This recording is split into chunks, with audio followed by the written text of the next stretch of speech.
This is the brand new Nissan R33 Skyline GTR, and it's the newest addition to Roblox's Accelerate X. And it's been a while since I've actually been on this game, and I will say, I decided to hop on to see what this update was about, and I was pretty impressed. Like, seriously, just look at this. This is absolutely beautiful. Like, I cannot describe it enough. Like, these headlights, especially this front end, it does not look like it belongs in a Roblox game. This is like Forza type material right here. So I had to say, incredibly impressive. I don't know how they handled it, but these headlights are incredibly good in my opinion. Anyways, we're gonna keep going throughout the car. So I'm thinking this type of video is gonna be more of like I guess a bit of like a overview or a bit of a review of Accelerate X's latest update, and we're gonna start that of course with the Skyline GTR. So anyways, we're gonna check out the interior here. Just gonna get inside, and one thing I will say, and I always say this about Accelerate X, you will never ever be disappointed by the models. Like, the attention to detail that goes into every single car in this game is insane. They never ever cut corners on anything. Like, seriously, look at this. This once again is not Roblox material. This is beyond that. Absolutely beautiful. Like, you can see, like, if I just go in here, like, look at this. They even detailed the floor mats. That's actually insane. Like, look at this. This is insane. Individuality for every car. Like, see, they don't cut corners. They don't recycle. They don't do any of that. It's absolutely insane. Like, that's all I gotta say. You can even see they have the Nissan logo here in the steering wheel. Absolutely incredible. And once again, this is the Skyline GTR. So because it is not a car necessarily sold in America, it has the right-hand drive configuration, which is actually pretty cool. Not many people are familiar with it, but it's a bit quirky, a bit interesting for us that are living in America. So anyways, we're gonna go to the back end. Right here you can see the attention to detail does not slow down a single step. And they have it, okay, so they don't have the exact names, and that's of course because of copyright, but they still decided to incorporate the fake names to make it look like the real names. Like, this 33R is done really well. I don't know how they're so good at these models, but they just are. And that's the back end. I wouldn't say I like it as much as the front end, because those headlights are beautiful, but the taillights are also done pretty nicely. And I'll show you guys a quirk that comes with them soon after we get into the vehicle. So we're gonna get into the driver's seat now. Oh, looks like I got into the passenger seat. That's my mistake. All right, now we're getting into the driver's seat. And unfortunately with this vehicle, there is not really a startup sound. As you guys can see, it just kind of goes on into idle, which is a bit unfortunate, but it is what it is.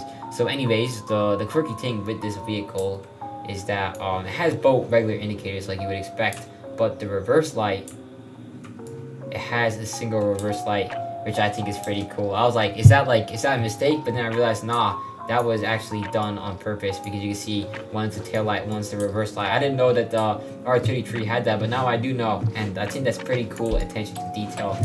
So anyways, this is how the car sounds. I'm gonna shut up so that you guys can actually hear the sound too.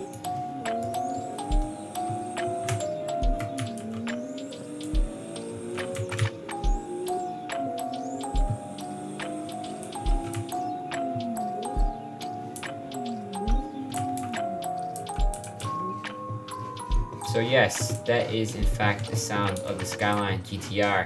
And as somebody who plays Roblox games, I wouldn't really say that I particularly pay too much attention to the sound. It really just isn't the biggest concern to me.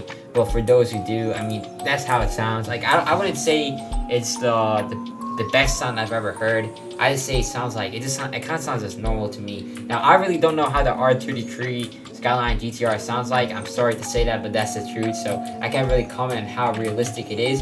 But it sounds like it doesn't. It's kind of inoffensive, if that makes sense. But one thing that I do notice is it has this like I don't know how to describe it, but it's like a bit of like a whistle almost that goes along with the accelerating sound. And I guess that's a bit unique. I'm not sure if that's like something that the R33 has uniquely, but it is pretty cool.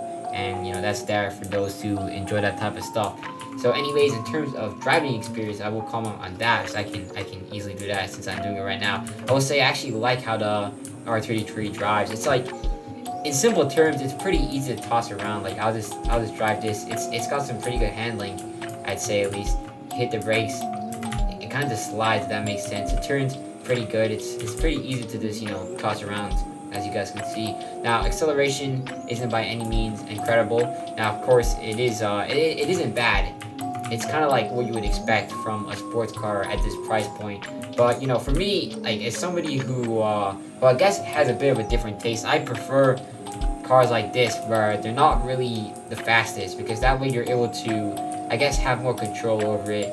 And for me, I enjoy that more, just being able to have more control rather than speed. But that's me. Now, in terms of braking, of course, it's just kind of average. Like, I want to say that's particularly strong.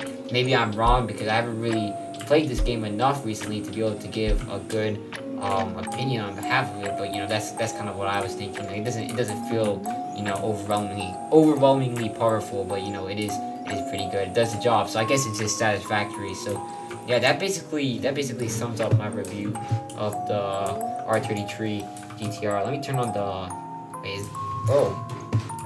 oh yeah, there we go. That's it. The high beams.